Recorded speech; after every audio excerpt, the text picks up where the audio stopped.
Virtual reality has been used to entertain, but it can also be used for education and accessibility for those who can't travel or navigate around certain spaces in the real world. I visit a VR experience here in Washington, D.C. that takes us on a journey to the Peruvian Andes, to the ancient city of Machu Picchu. This exhibit is offered by Fever, a global live entertainment discovery platform. The company's mission is to democratize access to culture and entertainment in real life.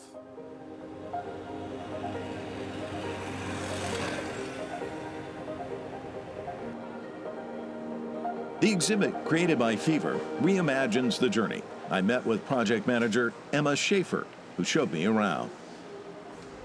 Emma, let me ask you, how many times have you been to Machu Picchu?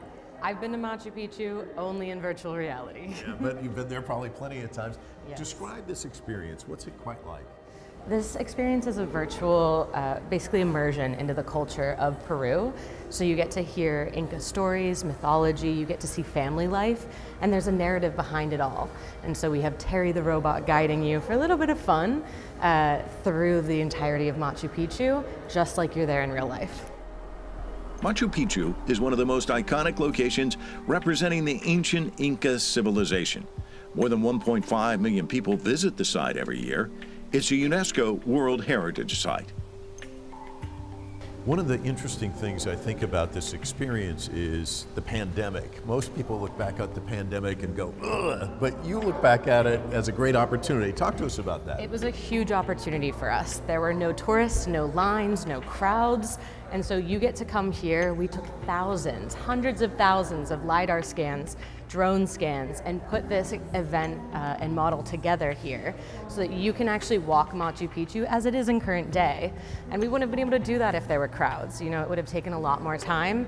So it was beautiful. It was perfect for us and resulted in this incredible opportunity for us to bring Machu Picchu to the homes of people in Washington, D.C. It's so interesting to me. I was just in a museum and you go and you look at these great paintings and these great experiences, but this is a different sort of experience and it connects with people in a different sort of way. Can you talk about that? Absolutely. We've seen families who are from Peru and their kids haven't visited yet that are, you know, excited to show their kids Machu Picchu for the first time. We've seen people with accessibility issues that wouldn't be able to go see Machu Picchu get to experience this cultural wonder. I mean, it is a huge wonder of the world, and it's just incredible to be able to bring that to people and have that impact on their life.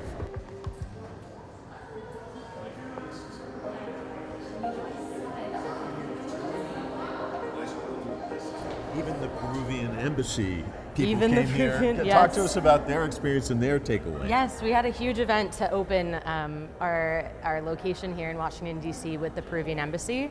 And they came and they brought traditional dancers, they brought traditional foods, and we really built out everything here, you know, with so many historians of Inca culture. So to see them put their stamp of approval on this meant the world to us because we really want to be sensitive about all cultures here.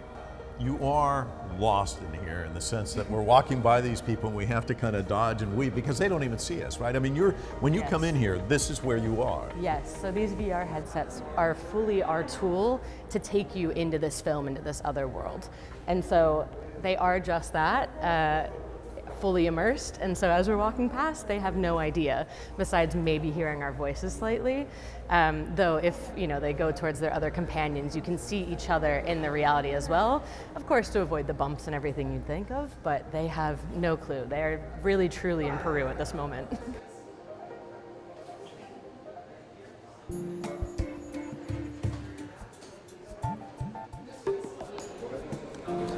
All right, thanks so much. Here goes. So when you place it on, you should be able to see elevator doors in front of you. I do see the elevator. Awesome. I'm gonna have you take like 3 steps forward. All right, and let me know when you see the red mesh line. Oh yeah, right now. All right, so that represents a real wall in real life. Oh, so okay. keep a lookout for those. All right. All right, and I'm gonna have you turn around. Okay. All right, and you can take 2 steps forward again. Wow, this is wild. Awesome. So for the first minute or so, you're going to be given instructions, so listen up for that. But generally, you're going to follow along the yellow lines as they appear on the ground. It should be an outline of a box to kind of show you where you can explore.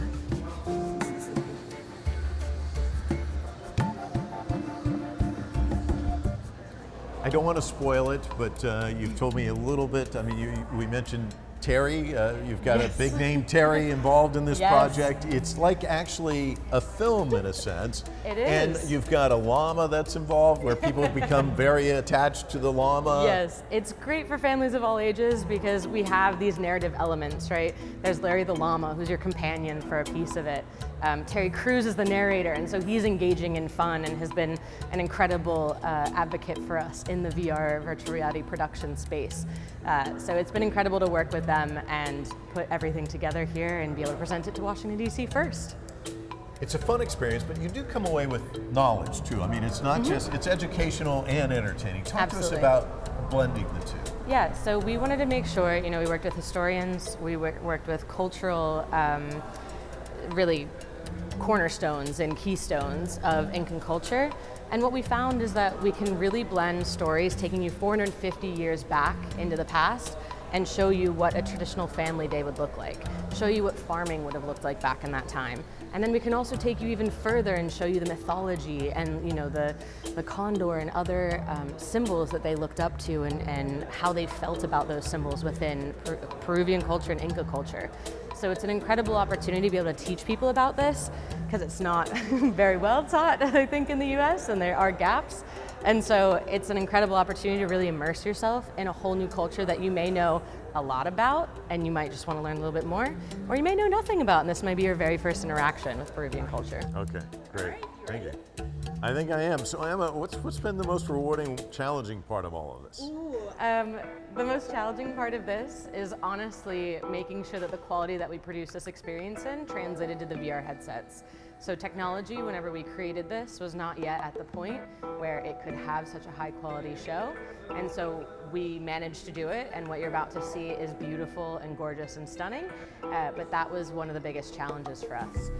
Most rewarding, kind of in the same vein there, is watching people step out onto the outlooks and vistas of this experience and get to look out on the vast expanse of Machu Picchu and really feel like you're there and feel like at any moment, the wind could rush by you or a bird could swoop down. So that's been the most rewarding, is seeing people's reactions to those viewpoints.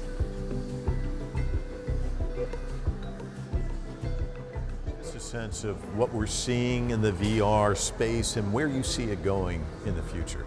Absolutely. VR so far has been stuck to gaming. So we're thinking shooting games, lightsabers, everything like that. This is so much more than that. This is actually an immersive world where we're asking you to step into a film, into a movie, and be able to explore that space. So it's really intriguing that we get to bring people and drop them into the middle of Peru and say, there you go, look around, and you get to walk around this immersive world rather than just a game or video game. It's a completely different experience that I think everyone should try at least once in their life.